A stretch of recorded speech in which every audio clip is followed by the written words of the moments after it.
Hello everyone, आज की इस वीडियो में हम करने वाले हैं पीएचडी एंट्रेंस एग्जाम का एनालिसिस। ये यूनिवर्सिटी का पीएचडी का एंट्रेंस एग्जाम है। उसी के सारे क्वेश्चन को आज हम एनालिसिस करेंगे। देखिए हमारा फर्स्ट क्वेश्चन क्या है। फर्स्ट है हमारा debate on decline political theory germinated which of the following revolution, यानी कि जो डिक्लाइन ऑफ पॉलिटिकल थ्योरी पर जो डिबेट हुई थी उसने किस क्रांति को जन्म दिया था। ऑप्शन है हमारे पास इंडस्ट्रियल, बिहेवियरल, ग्रीन रेवोल्यूशन और बोल्शेविक रेवोल्यूशन। तो जब ये डेक्लाइन ऑफ पॉलिटिकल थ्योरी पर डिबेट हुई थी तब हमारी कौन सी क्रांति ने जन्म लिया था? तब लिया था हमारी बिहेवियरल रेवोल्यूशन, यानी कि व्यवहारवादी क्रांति। नेक्स्ट है हमारा सेकंड क्वेश्चन है हमारा, which one of the following statement is not correct. Question में पूछा है कि करेक्ट क्या नहीं है। देखिए फर्स्ट ऑप्शन है आईएनसी यानी कि इंडियन नेशनल कांग्रेस 1952 से 1967 वन पार्टी सिस्टम, यानी कि वन पार्टी सिस्टम था। सेकंड है बीजेपी 2014 से 2019 वन पार्टी सिस्टम। थर्ड है हमारा आईएनसी 1991 से 2014 वन पार्टी सिस्टम। और ये बीजेपी होगा 1919 से 2004 रूलिंग पार्टी। तो देखिए जो इसका करेक्ट आंसर है वो हम इसमें पूछा है नो। तो देखिए ये जो फर्स्ट है हमारा वन पार्टी सिस्टम था आईएनसी, सेकंड भी हमारा 14 से 19 तक वन पार्टी रहा है, और डी वाला जो है हमारा ये रूलिंग पार्टी रहा है। और हमारा राइट आंसर क्या है? ऑप्शन नंबर सी, क्योंकि 1991 से 2014 तक कोई भी वन पार्टी सिस्टम नहीं रहा है। अब देखते हैं नेक्स्ट है हमारा which one of the following is not, इसमें भी नोट पूछा है प्रिंसिपल ऑफ लिबरलिज्म, यानी कि लिबरलिज्म का प्रिंसिपल क्या नहीं है। तो देखिए इसके ऑप्शन है हमारे पास minimum government, maximum freedom, minimum freedom, maximum government. C है हमारे पास non intervention of the state in economic affairs, और डी है हमारा hindering the hindrance in the economic development. तो इसका हमारा राइट आंसर क्या होगा? इसमें लिबरलिज्म किस चीज़ की बात करता है? मिनिमल स्टेट यानी मिनिमल गवर्नमेंट की बात करता है, और मैक्सिमम फ्रीडम की बात करता है। तो हमारा राइट आंसर क्या होगा? Option number A. अब देखते हैं हम अपना नेक्स्ट है who was related to Sarvodaya. Sarvodaya किससे रिलेटेड था? ऑप्शन नंबर ए है रामास्वामी पेरियार, बी है भीमराव अंबेडकर, सी है एम एन रॉय और डी है विनोबा भावे। तो इसका राइट आंसर है हमारा डी, विनोबा भावे। भूदान जो है वो भी इनसे विनोबा भावे से रिलेटेड है, तो याद रखिएगा right answer Vinoba Bhave. Question number fifth है हमारा the book present diary written by, present diary written by. Option देख लेते हैं। ऑप्शन है हमारे पास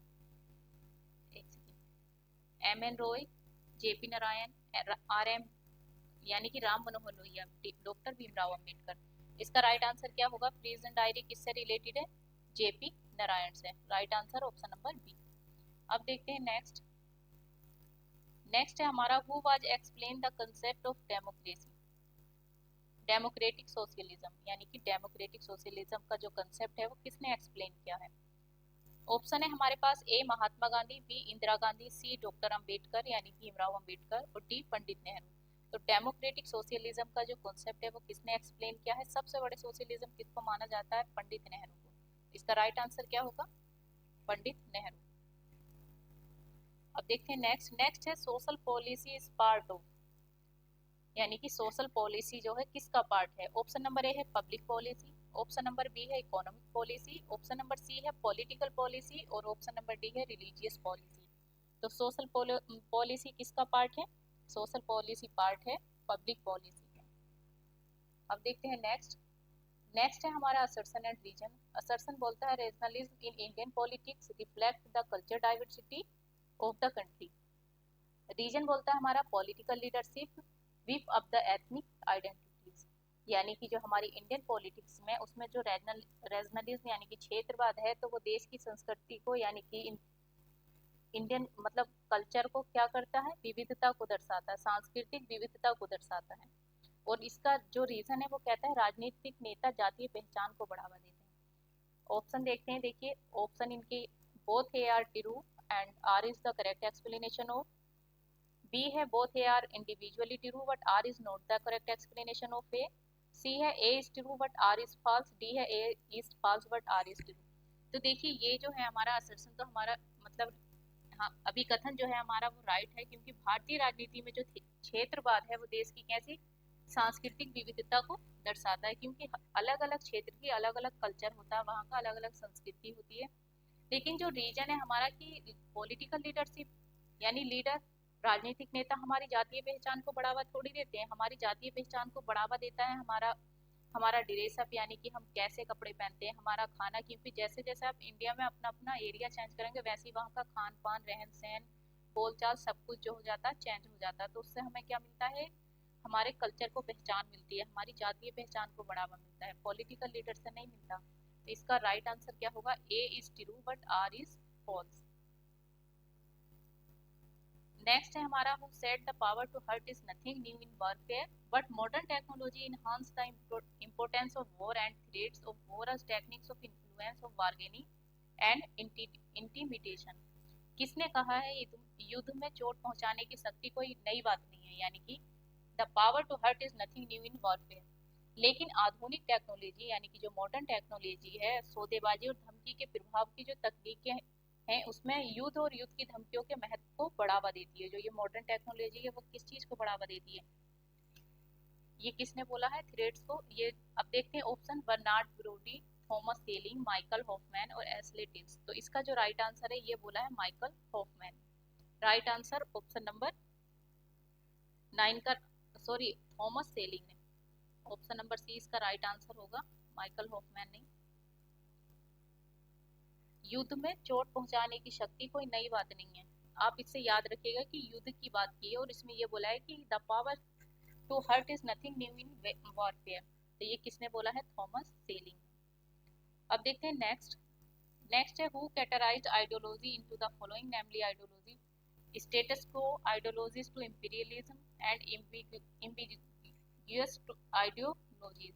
यानी कि विचारधाराओं को निम्नलिखित श्रेणियों में वर्गीकृत किया है। किसने किया है, देखिए फर्स्ट है हमारी यथास्थिति स्थिति की विचारधारा, सेकंड है साम्राज्यवाद की विचारधारा और थर्ड है हमारी अस्पष्ट विचारधारा। तो ये किसने बोला है, स्टेनले हॉफमैन, हैंस जे मॉर्गनथाउ, केनेथ वोल्टेज।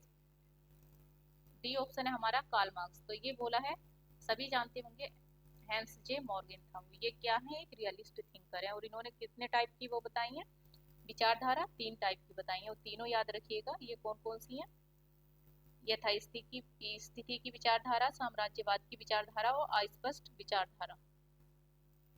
नेक्स्ट है हमारा, which American president mentioned in his farewell address to corporation influencing government and military industrial complex।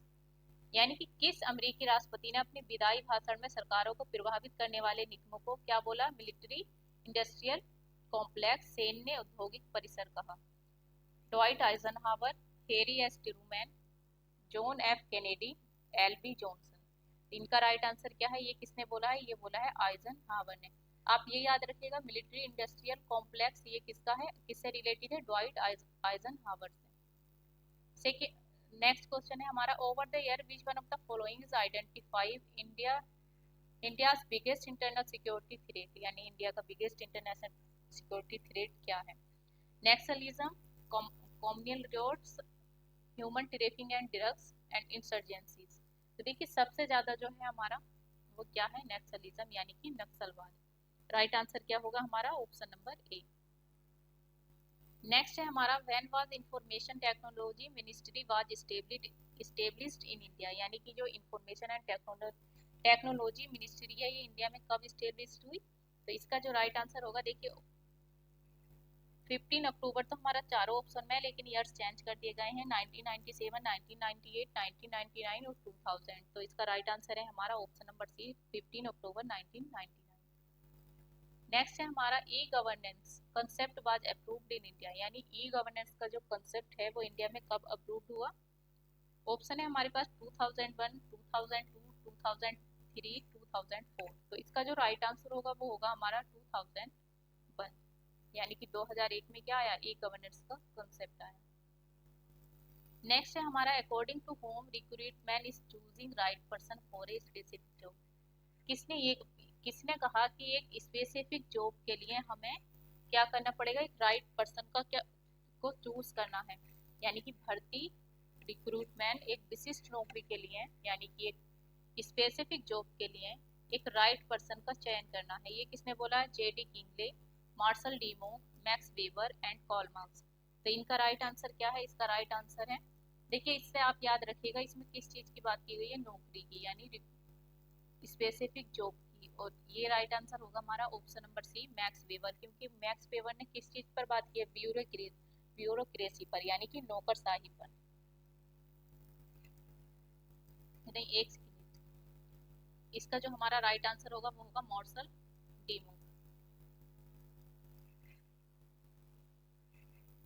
नहीं, मार्शल डीमू नहीं है, इसका राइट आंसर हमारा एक सेकंड,